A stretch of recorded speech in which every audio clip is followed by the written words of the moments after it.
The Dark Lord of the Sith ponders business in a picture from GameStop's Facebook page.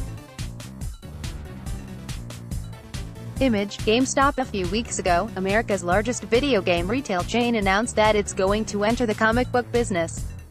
It was a move that took many by surprise. Now, we've got an interview with a GameStop executive who explains the thinking behind the decision.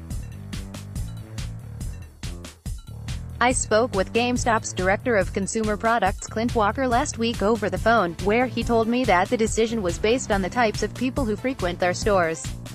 In the conversation that follows, Walker paints the comics selling initiative as an evolution of GameStop's current business, and also explains how the company is planning to step into a whole other area of pop culture retail. 09. Why does GameStop want to start selling comic books? Clint Walker: I've been in my role as the Director of Consumer Products for the last few years. We define consumer products as toys and collectibles. The decision to start selling comic books in the U.S. domestic GameStop and ThinkGeek stores is because, for us, it's a very natural adjacency. We've got that collector fan in our environment. And the great thing there for us is the purchasing power we have, and the loyalty programs we can bridge across to the comic book fans, so it's a true opportunity. We've hired a few subject matter experts on our end. They've got a couple great years of product knowledge that we can really lean against. But the opportunity for us is we've got a great selling culture. Our number one focus for our stores is building relationships, which we just see as a natural fit. As for comic shops themselves, we know it's an opportunity.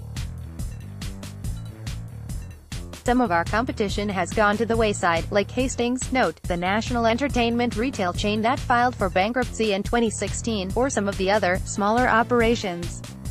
But, in general, this move very much aligns with our goal of being the fast fashion in pop culture.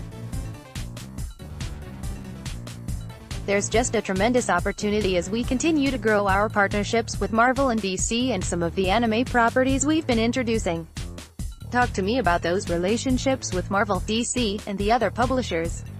I assume you're working through Diamond Distribution to get individual issues in every week. Or, are you just sticking to graphic novels and collected editions? What's going to be available on the shelves? Walker: yeah, we're going to align with Diamond. We're doing tremendous business with them to date, more on the collector's statues, action figures, and the collectible side of the business. We're going to be rolling comics out in a small subset of stores, probably in the next couple of weeks on both the GameStop and ThinkGeek side. But truly, our biggest opportunity is around Marvel. Marvel is one of our largest fandoms, but also one of the fastest-growing fandoms. It's actually outperforming Star Wars, currently, with some of our mainstream products. But the opportunity is just opening doors around the Marvel and DC categories. We really, truly have gone after Image and Oni and Boom, as well. Those are some of the indies we'll be approaching. But really, I think you'll see most of our stores cater to the primary Marvel and DC fans. Okay, so where are these test stores located? Walker: they're going to be, actually, nationwide. They won't be centralized. With the ThinkGeek stores that we'll be testing in, there's a large base in Florida and Texas, and the Northeast. As you know, GameStop stores are pretty much nationwide today. How will the in-store display setups change to accommodate comics? Walker: we will actually be leveraging a spinner rack. It's a vertical, freestanding spinner rack. And that will be our primary destination. All four sides will be dedicated to comics. And we'll be expecting to receive weekly shipments, and truly just try to create more of a sense of urgency around the category. We don't plan to replenish at this time. We actually expect our initial purchases could be the opportunity, and really keep it lean and mean. Does that mean you won't be doing a back catalog strategy where you buy back and stock older releases, like you do with video games? Walker: there's potential.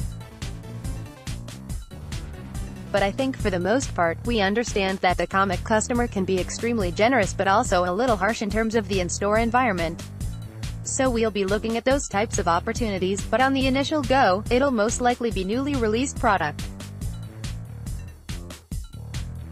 But we'll also be looking at how do we scale and expand based on what we've learned early on.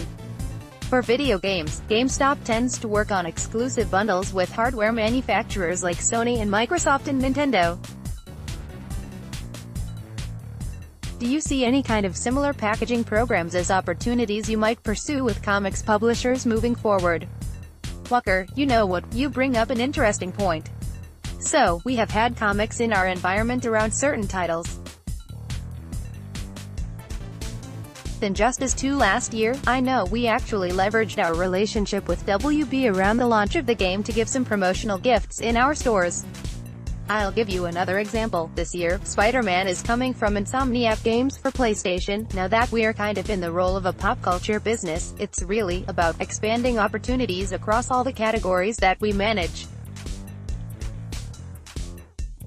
to truly bring something unique. So it's a really exciting time for us when you see all the things that Marvel and DC are doing in the video game space, that we have an opportunity to build that basket and truly cater to the ultra-fan customer. Funko Pop figures sold as part of the Marvel Gamerverse initiative. Image, Marvel Comics. You may realize, you may not, we've actually released an exclusive brand with Marvel called Gamerverse. So, essentially Marvel has done the research in terms of segmenting their consumer base, and we have a brand called Gamerverse, which are products that will be launching with the Spider-Man video game from Insomniac this September. What they've been able to do in terms of going to market with that demographic, you know, segmenting out Marvel as a high propensity around video gamers, is really incredible. What's in the window of experimentation that you're leaving open for this new venture? You can put comics in stores nationwide. Do you give a full financial quarter to see if they're successful? How long are you willing to take this chance? Walker, yeah, no, we're actually committed in our agreement. It will be multiple quarters. It's not going to be a short-term solution. We understand that, early on, there could be some pain points involved. But we're absolutely committed to understanding this market and bringing something unique and different in the market that doesn't exist today. For us, the biggest opportunities are actually pre-order and trade. Most of our external messages are really about the circle of life, and how you can pre-order at GameStop and bring in trades for purchase of other products. We do that well now, from new video games to pre-owned, and, more recently, consumer goods and collectibles. I think that you'll see us get into the position of generating some excitement around pre-order and trade in the comics space as well. How you think GameStop could improve on the shopping experience found in more traditional comic book stores? A still from a GameStop investor presentation video. Screenshot, GameStop. Walker, you know, that's a really good question. I'm going to think about that for a second. I had mentioned our merchandising team is diversifying along with our categories that we manage, and we have brought in a few subject matter experts that truly pioneered comic book programs at other retailers. So that's one. But two, I think for us, we know that there's a huge opportunity to have a nationwide partner with Diamond that doesn't exist today. I say this with all due respectfulness, but I understand that these fans, these consumers, these loyalists can be very fickle about where they purchase their product if they're not happy with the shopping experience. Who are the subject matter experts? Walker, we brought in a gentleman named James Parker, who actually had previous roles at Hastings as well as ThinkGeek.com. He was one of the lead merchants in pop culture for Hastings, and is a merchant on our team that really came in and brought us the comic selling opportunity as something that could be scalable. Is Diamond going to be your sole partner in terms of acquiring more comic books? Are you going to work with bookstore distribution channels at all?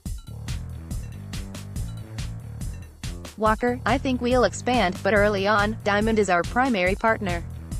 There's no signs of exclusivity discussions, but they're currently working fine. Comics is like a hand-selling business, where retailers evangelize to customers. It's a little bit different than video games. Do you feel like you're going to have to do different trainings with consumer-facing staff to message comics?